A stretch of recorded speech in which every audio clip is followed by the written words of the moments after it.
एक बार फिर से स्वागत है आपके अपने channel the universe study point पे। तो आज की कक्षा में हम लोग पढ़ने वाले हैं ब्लड वेसल्स के बारे में। ब्लड वेसल्स को हिंदी में रक्त वाहिनियां कहा जाता है। ठीक है, तो ये क्या होती हैं?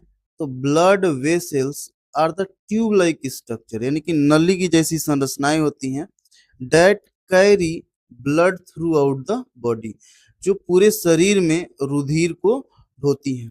ठीक है, ध्यान से समझ लीजिएगा। ब्लड वेसल्स क्या है? रक्त वाहिनियां नली जैसी संरचनाएं हैं जो पूरे शरीर में ब्लड को ढोने का कार्य करती हैं। ठीक है, और ये तीन प्रकार की हो सकती हैं। एक होता है आर्टरी, एक होता है वेन, और तीसरा है कैपिलरीज।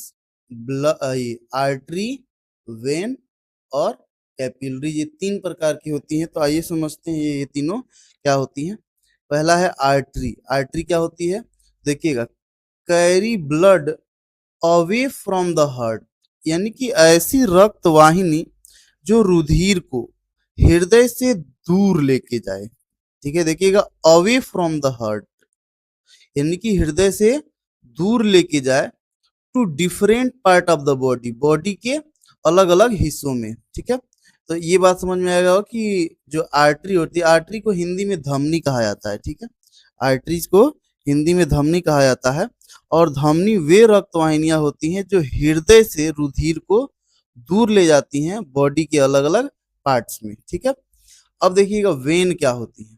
ठीक है, वेन देखिएगा, तो वेन वे रुधिर वाहिनियां हैं that carry blood towards the heart from the different parts of the body, यानी कि बॉडी के अलग अलग पार्ट से, अलग अलग अंग से रुधिर को हृदय में ले आती हैं। ठीक है, टूवर्ड्स द हार्ट यानी कि हृदय की ओर लेके आती हैं, उन्हें बोला जाता है वेन्स। ठीक है, और फिर देखिए कैपिलरीज। कैपिलरीज को हम लोग केसिका के नाम से जानते हैं। देखिएगा, ये क्या करती हैं, ये क्या होती हैं? कनेक्ट आर्टरीज एंड वेन, यानी कि यहाँ देखिए जो रेड कलर से रिप्रेजेंट किया गया है, ये आर्टरी है, और ये जो ब्लू कलर से रिप्रेजेंट किया गया है वो वेन है। तो आर्टरी और वेन को जहां पर जोड़ा गया है, यहाँ पर देखिएगा, इसको हम लोग कैपिलरीज कहते हैं। ठीक है, केसिका कहते हैं। तो आइए फिर से एक बार तीनों समझ लेते हैं कि क्या होते हैं। आर्टरी, वेन और कैपिलरीज क्या होती हैं। आर्टरी को हिंदी में धमनी कहा जाता है, वेन को सीरा कहा जाता है, और कैपिलरी को केसिका कहा जाता है। ठीक है, अब देखिएगा ध्यान से, आर्टरी क्या होती है? जो हृदय से दूर ले जाए ब्लड को बॉडी के अलग अलग ऑर्गन्स में, तो उन्हें धमनी या आर्टरी कहेंगे। वेन किसे कहेंगे? जो हृदय की ओर ब्लड को लेके आए बॉडी के अलग अलग पार्ट से, उसे वेन कहेंगे। और कैपिलरीज किसे कहेंगे? तो कैपिलरी ऐसी, कैपिलरी को हिंदी में केसिका कहते हैं, और कैपिलरी क्या करती है? कनेक्ट आर्टरी एंड वेन्स, यानी कि धमनी और शिराओं को एक जगह जहां पर जोड़ने का काम है वो कैपिलरीज करती है। ठीक है, आप समझते हैं आर्टरी के बारे में। आर्टरी कैसा होता है? थिक, थिक यानी कि मोटा होता है उसका वाल, इलास्टिक मतलब लचीला होता है, एंड मस्क्यूलर और पेशीय होता है। ठीक है, तो ये तीन बात याद रखेंगे कि जो आर्टरी का वॉल है वो थिक यानी कि मोटा होता है, इलास्टिक यानी लचीला होता है, एंड मस्कुलर यानी कि पेशीय होता है। ठीक है, फिर blood flow under high pressure, यानी कि जो धमनी होता है उसके अंदर रुधिर उच्च दाब के साथ बहता है। ठीक है, usually carry oxygen rich blood, यानी कि ऐसे रुधिर को लेके जाता है धमनी जिसमें ऑक्सीजन ज्यादा मात्रा में हो। ठीक है, ज्यादा मात्रा में ऑक्सीजन वाले ब्लड को ये जो धमनियां होती हैं वो ढोती हैं। ठीक है, तो ये आर्टरी के बारे में रहा। अब देखते हैं थोड़ा सा वेन के बारे में।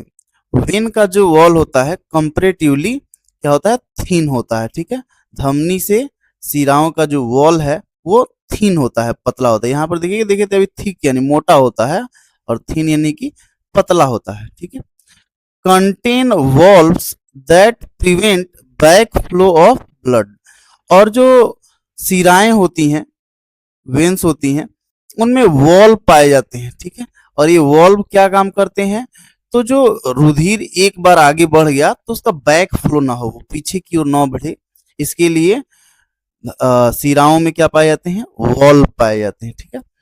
Blood flow under low pressure, और इसके अंदर जो रुधिर होता है कम दाब के साथ बहता है, ठीक है।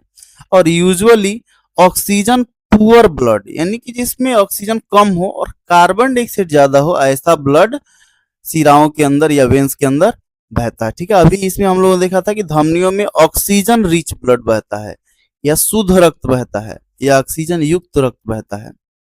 और जो शिराएं हैं या वेन्स है उसमें ऑक्सीजन पुअर ब्लड या कार्बोक्सिनेटेड, यानी कि कार्बन युक्त या कार्बन डाइऑक्साइड युक्त ब्लड बहता है, ठीक है।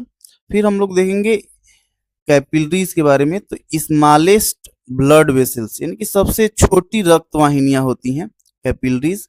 वॉल्स वन सेल थिक, बोला है कि walls are one cell thick, यानी कि जो इनकी भित्तियां हैं, वॉल हैं, वो केवल एक ही सेल की परत से बनी होती है, ठीक है। Allow exchange of oxygen, nutrients, waste product between the blood and body cell, यानी कि जो रुधिर है और शरीर की कोशिकाएं हैं, ठीक है। जो रुधिर है और शरीर की कोशिकाएं हैं, उनके बीच में oxygen, carbon dioxide, nutrients, waste product, इन सब का आदान प्रदान होता है, ठीक है। कैपिलरीज में oxygen, carbon dioxide, nutrients, waste product, इन सब का आदान प्रदान होता है। किनके बीच, तो ब्लड और बॉडी सेल्स के बीच, ठीक है। अब यहाँ देखते हैं आर्टरी का एक एग्जांपल देखते हैं। तो एवोर्टा, एवोर्टा जो है largest artery in the body. परीक्षा में पूछ सकता है कि शरीर में सबसे बड़ी धमनी कौन सी है, तो याद रखिएगा aorta. Aorta is the largest artery in the body, ठीक है। वेन का एग्जांपल देखते हैं। तो वेन के अंदर वेना केवा, वेना केवा क्या है, largest when in the body, यानी कि शरीर की सबसे बड़ी सीरा का नाम है वेना केवा, ठीक है। और फिर देखते हैं कैपिलरीज में।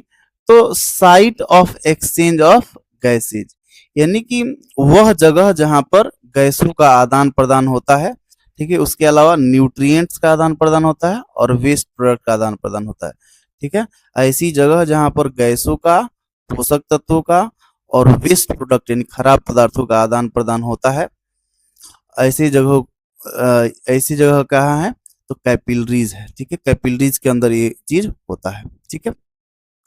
अब देखिएगा थोड़ा सा ये पहले से हम लोग समझ चुके हैं, लेकिन फिर भी देखिएगा एक बार कि हार्ट से, आर्टरी से होते हुए carry blood away from the heart, यानी कि आर्टरी से होते हुए रुधिर हृदय से दूर जाता है, ठीक है।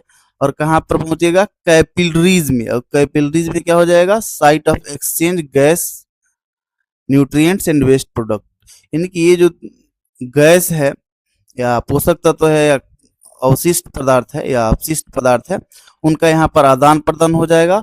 और फिर वेन से होते हुए, ध्यान देखिएगा, वेन से होते हुए ये कहाँ पहुंच जाएगा, हार्ट में पहुंच जाएगा, ठीक है। और ये फैक्ट हम लोगों ने अभी पढ़ा कि लार्जेस्ट आर्टरी कौन है, तो एवोर्टा है। और लार्जेस्ट वेन कौन सा है, तो वेना केवा है। और कैपिलरीज की डिस्कवरी किसने किया था, ये एक याद कर लीजिए फैक्ट है कि जो कैपिलरीज है उसकी खोज मार्सेलो या मार्केलो मेल्पिकी ने किया है। और कब किया है, तो 1661, 1661 ईस्वी में किया है, ठीक है। तो अभी हम लोगों ने ब्लड वेसल्स के बारे में पढ़ा, और ब्लड वेसल्स में आर्टरी के बारे में, वेन्स के बारे में और कैपिलरीज के बारे में पढ़ा, ठीक है। तो आज के लिए इतना ही। अगर आप लोगों को ये लेक्चर समझ में आया हो तो लेक्चर को लाइक कर लें, चैनल को सब्सक्राइब कर लें। आज के लिए इतना ही, मिलते हैं अगले वीडियो में। धन्यवाद, बाय बाय।